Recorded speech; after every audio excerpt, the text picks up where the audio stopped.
Hello दोस्तों, मेरा नाम है अमरजीत और आप सबका बहुत बहुत स्वागत है टीएमजी टिप्स के हमारे आज के इस वीडियो में।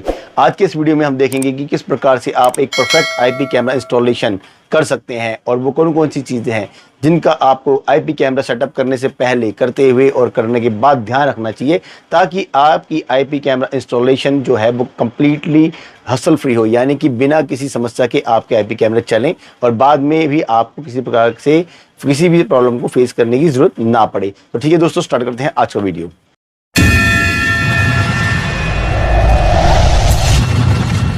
दोस्तों, जैसा कि आप सबको पता है कि आज के टाइम में आईपी कैमरा इंस्टॉलेशन यानी आईपी कैमरे की डिमांड मार्केट में बहुत ज़्यादा बढ़ गई है और हमारे बहुत सारे दोस्त एचडी कैमरे से आईपी कैमरे में स्विच कर चुके हैं और उनके सामने अलग अलग तरीके की समस्याएं आती है, जिसके समाधान के लिए हमने अलग अलग वीडियो बनाए हैं।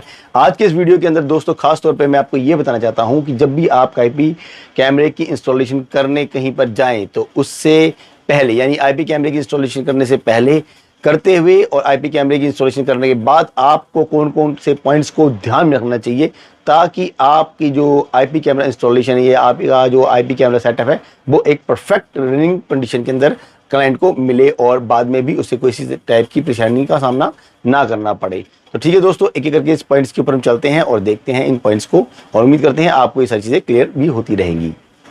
दोस्तों, जब भी आप किसी भी आईपी कैमरे की इंस्टॉलेशन के लिए ऑर्डर पकड़ते हैं तो सबसे पहले दोस्तों आप सेटअप पे ज़रूर जाएं, क्योंकि आईपी कैमरे की इंस्टॉलेशन एचडी कैमरे की इंस्टॉलेशन से बिल्कुल अलग होती है। ये आप अच्छी तरीके से जानते हैं। यहाँ पर आपको कहाँ पर स्विच लगाना है, कहाँ पर तारें आएंगी और किस तरीके से तारें आएंगी, इसका एक डायग्राम बनाने की ज़रूरत होती है और वो बिना साइट पे जाके आप नहीं बना सकते। इसलिए मेरी पर्सनल रिकमेंड है कि आप कभी भी, अगर आपके पास इंजीनियर्स भी हैं, टेक्नीशियंस भी हैं, तो आप खुद भी एक बार साइट पे जाएं, क्योंकि साइट पे जाके आपको वो पॉइंट्स मिल सकते हैं जहाँ से कि आपकी कॉस्ट कटिंग हो सकती है। और जब आप कोटेशन क्लाइंट को देंगे तो उस कॉस्ट कटिंग के कारण आपका जो कोटेशन होगी आपकी वो एक बजट में आएगी और वो जल्दी अप्रूव हो जाएगी। तो सबसे पहले तो यही बात है, यही पॉइंट है हमारे पास कि कभी भी आईपी कैमरा इंस्टॉलेशन से पहले आपको साइट विजिट करनी है। दोस्तों, आईपी कैमरा इंस्टॉलेशन करने से पहले आप जो भी चीज़ें लें ब्रांडेड ही लें, कोशिश करें, और वायर भी आप कैट 6 के अंदर ही यूज़ करें जो कि डी लिंक की हो। कई दोस्त क्या करते हैं कि हमारे को थोड़ा कॉस्ट बचाने के लिए कि क्लाइंट को कम पैसों के अंदर हम कोटेशन दे देंगे तो हल्की चीज़ें लगा देते हैं जो कि बाद में प्रॉब्लम क्रिएट करती हैं। इसलिए आप पैसे की जगह क्लाइंट कमाएं और कोशिश करें कि अच्छी चीज़ अच्छी रेट पे क्लाइंट तक पहुँचाएँ। दोस्तों, कैमरे का एनवीआर स्विच से डिस्टेंस जरूर मापें और देखें कि वहां पर किस प्रकार से आप ज़्यादा से ज़्यादा वायर को बचा सकते हैं और कहां पर एक स्विच को आप ज़्यादा से ज़्यादा इस्तेमाल कर सकते हैं। कई बार ऐसा होता है कि दो कैमरे आ रहे हैं, उसको दोस्त हमारे एक स्विच से लगा देते हैं, फिर उसकी तार आगे जाती है, जिससे क्या करते हैं कि कोटेशन के अंदर जो प्राइस है वो बढ़ जाता है। क्लाइंट सोचता है कि ये तो बहुत ज़्यादा पैसे लग रहे हैं और वो ऐसे में आईपी कैमरे लगाने को ड्रॉप कर देता है। तो सबसे पहले आपको यही ध्यान रखना है कि कहाँ पर से क्लाइंट के पैसे बच सकते हैं, उस चीज़ का ध्यान रखते हुए आपने डायग्राम को बनाना है। दोस्तों, अच्छे पीओई स्विच का इस्तेमाल करें, क्योंकि हल्के पीओई स्विच कुछ टाइम तक तो चलते हैं, उसके बाद वो काम नहीं करते। इसलिए आपको हमेशा अच्छे पीओई स्विच को परचेज करना है और वही इंस्टॉल करना है साइट पे जाके। दोस्तों, उसके अलावा जो एक बहुत ही इंपॉर्टेंट चीज़ है वो होती है एनवीआर की बैंडविड्थ। हमारे बहुत से दोस्त नहीं जानते कि बैंडविड्थ एनवीआर में भी होती है और किस प्रकार से उस बैंडविड्थ को कैलकुलेट करते हैं। इसके लिए हमने एक वीडियो बनाया हुआ है, आप वो वीडियो ज़रूर देखिए। उसके अंदर कैमरे और एनवीआर की बैंडविड्थ को कैलकुलेट करना सिखाया गया है। तो मैं सबसे पहले आपको यही रिकमेंड करूंगा कि जब भी आप कहीं पर जाएं तो आप एनवीआर लेते हुए ये ध्यान रखें कि आपके कैमरे कितने मेगापिक्सल के हैं और वो कितनी बैंडविड्थ कवर करते हैं, यानी कितनी बैंडविड्थ की जरूरत है उनको, और अगर हमारा जो एनवीआर है वो क्या उतने बैंडविड्थ को सपोर्ट करता है। अगर वो उतने बैंडविड्थ को सपोर्ट नहीं करता तो आपके कैमरे लगाने के बाद क्या होगा, लैगिंग की प्रॉब्लम का सामना करना पड़ेगा, यानी अटक के कैमरे आएंगे या पिक्चर कभी आएगी और कभी नहीं आएगी। ये सारा खेल जो है एनवीआर के थ्रू होता है और एनवीआर के बैंडविड्थ पे ही डिपेंड करता है कि आपको पिक्चर क्वालिटी कैसी मिलेगी। ठीक है दोस्तों, तो दोस्तों ये तो बातें थी कि हम जब कहीं पर साइट पे जाएंगे उससे पहले हमारे को जो चीज़ें ध्यान रखनी है। अब बात करते हैं इंस्टॉलेशन करते हुए आपको किन किन चीज़ों को ध्यान रखना है। दोस्तों अगर आपके पास 8 या 10 कैमरों की इंस्टॉलेशन है फिर तो मेरे ख्याल से आपको ज़्यादा प्रॉब्लम का सामना नहीं करना पड़ेगा। पर जहां पे आपको 16 या 16 प्लस कैमरों की इंस्टॉलेशन का ऑर्डर मिलता है वहां पर आपको बहुत ज़्यादा ध्यान रखना है, क्योंकि क्या होता है कि एक स्विच लगता है हमारा, उसके बाद फिर एक और स्विच लगता है, फिर एक और स्विच लगता है और इस तरीके से एनवीआर तक तार पहुँचती है। होता क्या है कि बीच में एक स्विच खराब हो जाए तो क्या होता है कि दोस्तों आपके जो उस खराब स्विच के कैमरे तो चलेंगे नहीं, उसके पहले जो स्विच उससे कनेक्टेड है वो भी कैमरे की तार काम में नहीं आएगी, यानी कि वो कैमरे की कनेक्टिविटी नहीं होगी। इसलिए आपको प्लान बी पे जरूर काम करना पड़ेगा। प्लान बी के लिए भी हमने एक वीडियो बनाया हुआ है, इसको भी आप जरूर देख लें, जिसमें बताया है कि अगर आपकी पैरेलल लाइन के अंदर कई स्विच लगे हैं और एक स्विच बीच में से बंद हो जाता है, उस कंडीशन में भी आपको साइड पे जाके, क्योंकि आपके जो पीओ स्विच है हैंड टू हैंड तो आप चेंज कर नहीं पाएंगे, आपको टाइम लगेगा। उस कंडीशन के अंदर आपका जहां पे पीओ स्विच खराब है वो स्विच तो आपका कैमरे नहीं दिखाएगा उस स्विच में, पर उससे पहले की जो स्विच है वो कनेक्टिविटी में कैसे कर सकते हैं, इसके लिए भी एक वीडियो है, इसको जरूर देखिएगा। ठीक है दोस्तों, इसके बाद हम बात करते हैं वायर की। वायर तो मैंने आपको पहले बता दिया है कि हमेशा कॉपर की वायर यूज कीजिए और डेलिंक या सीपी प्लस वगैरह के अंदर जो ब्रांडेड कंपनीज में उनको ही यूज कीजिए। अगर आप लोकल वायर भी यूज करते हैं दोस्तों, उस कंडीशन के अंदर भी मैं आपको वैसे बता देता हूं कि हमारे बहुत सारे दोस्त लोकल तार भी यूज करते हैं। लोकल तार आप कोशिश कीजिए ज़्यादा से 10 से 15 मीटर तक अगर एनवीआर या स्विच से आपके कैमरे लगे हैं तो वहाँ पे इस्तेमाल कर सकते हैं आप। उससे आगे इस्तेमाल तो हो जाते हैं, चल भी जाते हैं कैमरे, पर बाद में प्रॉब्लम देते हैं, इसलिए मैं रिकमेंड नहीं करूँगा।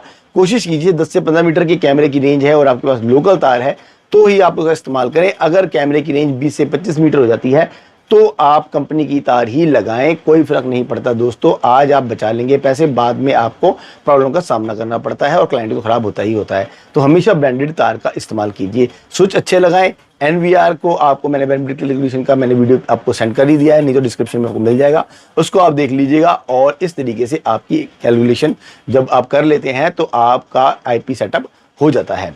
इस परफेक्ट आईपी सेटअप के बाद भी दोस्तों आपको बहुत सारी चीज़ों का ध्यान रखना पड़ेगा, क्योंकि दोस्तों ये आईपी सेटअप में जहाँ तक अभी तक हमने बात करी है वो करी है हमने हार्डवेयर की, यानी तार, एनवीआर, कैमरे और पीओई स्विच एक्सेट्रा एक्सेट्रा की। अब हम बात करते हैं उन सेटिंगों के लिए जो कि कैमरे की इंस्टॉलेशन यानी आईपी कैमरा इंस्टॉलेशन करने के बाद आपको जो ध्यान रखना पड़ता है उन चीज़ों का, और उसमें सबसे पहली बात आती है एनवीआर। दोस्तों एनवीआर के अंदर हमें कौन कौन सी प्रॉब्लम आती है, ये आईपी कैमरे इंस्टॉलेशन के बाद हमें कौन कौन सी प्रॉब्लम आती है, उसके लिए मैंने वीडियोस बनाए हुए हैं, ऑलरेडी बनाए हुए हैं, आप वो सारे देख सकते हैं। एक स्टेप बाय स्टेप उनको देखते रहिएगा, आप डिस्क्रिप्शन में सबका लिंक आपको मिल जाएगा। मैं मोटा मोटी आपको बता देता हूँ कि सबसे पहले बात होती है कि कैमरे आपने इंस्टॉल कर दिए और एनवीआर भी लगा दिया, सब कुछ परफेक्ट हो गया है, पर आपके कैमरे तो अब एनवीआर पे नहीं आए। उसके लिए आपको आईपी एड्रेस चेक करना पड़ेगा, क्योंकि आपके कैमरे जो हैं अगर अलग आईपी पे चल रहे हैं और एनवीआर के अंदर अलग आईपी है जो कि राउटर के थ्रू आपको मिली है, आपने ऑनलाइन करना है, तो उस कंडीशन के अंदर भी आपके कैमरे नहीं चलेंगे। इसलिए हमेशा ध्यान रखना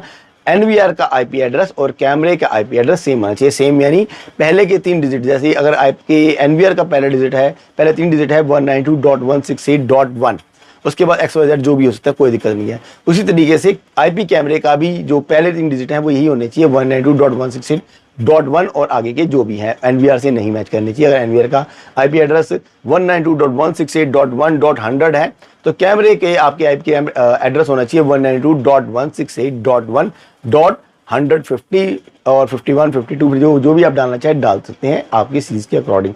बट कैमरे का आईपी एड्रेस हमेशा डीवीआर के एनवीआर के आईपी एड्रेस से मिलना चाहिए, और लास्ट का जो डिजिट है, जो 3 डिजिट लास्ट में हो या 2 डिजिट जो भी है, वो आपके आईपी कैमरे और कैमरे का कनेक्ट नहीं होना चाहिए। पहली बात तो ये चीज़ है, अगर आपके इस चीज़ का ध्यान रखा तो आपका फर्स्ट टाइम ही इंस्टॉल करते ही कैमरे चलेंगे।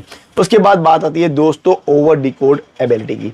ओवर डिकोड एबिलिटी एक ऐसी प्रॉब्लम है जो कि हमेशा बहुत सारे दोस्तों के सामने आती है, और इसका कारण ये होता है कि आपकी एनकोड सेटिंग के अंदर कैमरों का जो रेजोल्यूशन है अलग होता है और एनवीआर को उसको सपोर्ट नहीं करता। उस कंडीशन में क्या होता है, लाइव के अंदर तो आपके मतलब लाइव मॉनिटरिंग में तो कैमरे चल रहे होते हैं, बट जैसे ही आप रिकॉर्डिंग देखने लगते हैं उस कंडीशन के अंदर आपके कुछ कैमरे आते हैं और कुछ कैमरे नहीं आते। आप दोबारा कोशिश करेंगे तो सपोज आपके पास जैसे 10 कैमरे लगे हैं तो आपका 1, 4, 5 कैमरा नहीं आ रहा, सपोज 1 नंबर, 4 नंबर और 5 नंबर कैमरा नहीं आ रहा, आपने मतलब दोबारा चलाया तो उससे 1 नंबर, 4 नंबर और 5 कैमरा तो आएगा, पर बाकी कैमरे 2-4 कैमरे गायब हो जाए। इस तरह से आपको बार बार समस्या का समाधान करना पड़ सकता है कि बार बार जाएंगे कैमरे को चेक करेंगे और क्लाइंट तो परेशान हो ही जाएगा।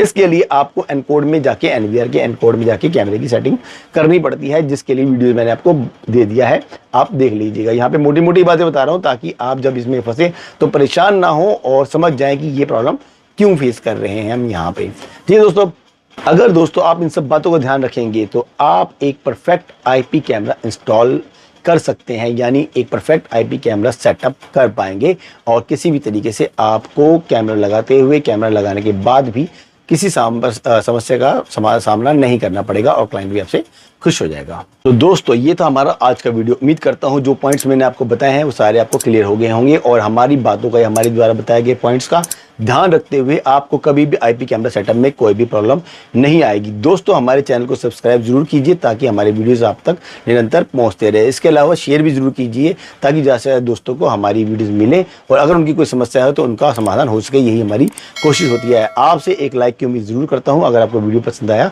तो लाइक जरूर कीजिए। इसके साथ दोस्तों आज के वीडियो इतना ही। जल्द मिलेंगे दूसरे वीडियो में, तब तक के लिए बाय बाय।